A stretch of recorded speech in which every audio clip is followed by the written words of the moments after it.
বাংলাদেশের শিল্প ও কৃষির এক অনন্য মিলনস্থল হলো শ্রীপুর। আর এই শ্রীপুরেই এক সময় গড়ে উঠেছিল দেশের গুরুত্বপূর্ণ তুলা গবেষণা ও চাষের কেন্দ্র। আজকের ভিডিওতে জানাবো শ্রীপুরের তুলা চাষের ইতিহাস, বর্তমান অবস্থা এবং ভবিষ্যৎ সম্ভাবনা। তুলা যাকে বলা হয় সাদা সোনা, বাংলাদেশের বস্ত্র শিল্পের মূল কাঁচামাল, শ্রীপুরে প্রতিষ্ঠিত হয়েছিল দেশের একমাত্র সরকারি তুলা গবেষণা কেন্দ্র। বাংলাদেশ তুলা উন্নয়ন বোর্ড এর অধীনে পরিচালিত গবেষণা কার্যক্রম। এই গবেষণা কেন্দ্র নতুন জাতের তুলা উদ্ভাবন, ফলন বৃদ্ধি এবং কৃষকের প্রশিক্ষণ দেওয়ার কাজ করে আসছে বহু বছর ধরে।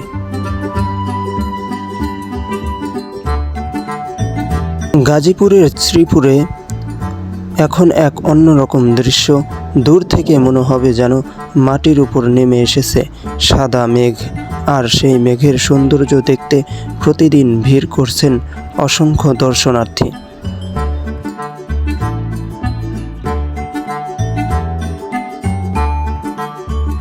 তুলা গাছ যখন পরিপক্ক হয় তখন বল থেকে বের হয় নরম সাদা তুলা। পুরো মাঠ তখন সাদা কার্পেটের মতো দেখায়। এই প্রাকৃতিক সৌন্দর্যই প্রথম সোশ্যাল মিডিয়ায় নতুন আকর্ষণ। তরুণ তরুণী, পরিবার, ভ্রমণপ্রেমী সকলে আসছেন ছবি তুলতে, ভিডিও করতে, রিল বানাতে। বিশেষ করে বিকেলের সোনালি আলোতে তুলার ক্ষেত যেন আরও বেশি মনোমুগ্ধকর হয়ে ওঠে।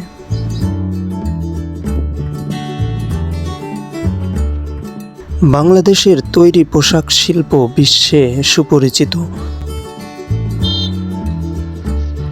যদিও দেশের প্রয়োজনীয় তুলার বড় অংশ বিদেশ থেকে আমদানি করা হয়, তবুও শ্রীপুরের তুলা চাষ দেশের চাহিদা পূরণে গুরুত্বপূর্ণ ভূমিকা রাখছে।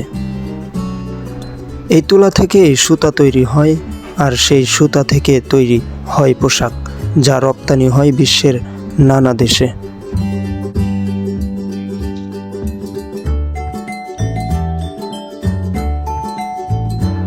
শ্রীপুরের এই সাদা তুলা শুধু কৃষকের স্বপ্ন নয়, এটি দেশের অর্থনীতির একটি গুরুত্বপূর্ণ অংশ। গ্রামের মাঠ থেকে শুরু করে বিশ্ববাজার সবখানেই ছড়িয়ে আছে শ্রীপুরের সাদা সোনার গল্প।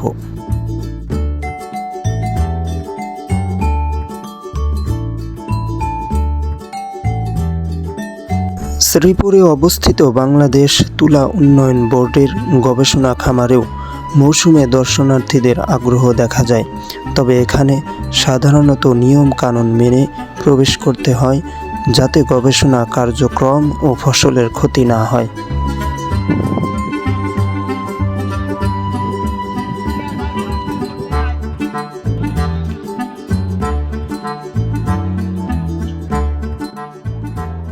তুলার বাগান ভ্রমণ অবশ্যই আনন্দের, কিন্তু মনে রাখতে হবে এটি কোনো পার্ক নয়, এটি একজন কৃষকের স্বপ্ন ও পরিশ্রমের ফল। আমরা যদি ছবি তুলতে যাই, গাছের ক্ষতি না করি, তুলা না ছিঁড়ি, নির্ধারিত পথ ব্যবহার করি, তাহলেই প্রকৃতি উপভোগের সঙ্গে সঙ্গে কৃষকের সম্মানও রক্ষা হবে। তবে এই ভিড়ের মাঝেও আছে কৃষকের দুশ্চিন্তা, কারণ তুলা একটি ফসল, এটি শুধু দর্শনের জন্য নয়, এটি কৃষকের জীবিকার উৎস। শ্রীপুরের তুলা বাগান এখন শুধু কৃষিক্ষেত নয়, এটি এক মৌসুমি পর্যটন আকর্ষণ। সাদা মেঘের এই মাঠ আমাদের শেখায়, প্রকৃতির সৌন্দর্য উপভোগ করতে হলে দায়িত্বশীল হতে হবে। ভিডিওটি ভালো লাগলে অবশ্যই লাইক, কমেন্ট ও সাবস্ক্রাইব করতে ভুলবেন না। দেখা হবে পরবর্তী একটা নতুন ভিডিও নিয়ে।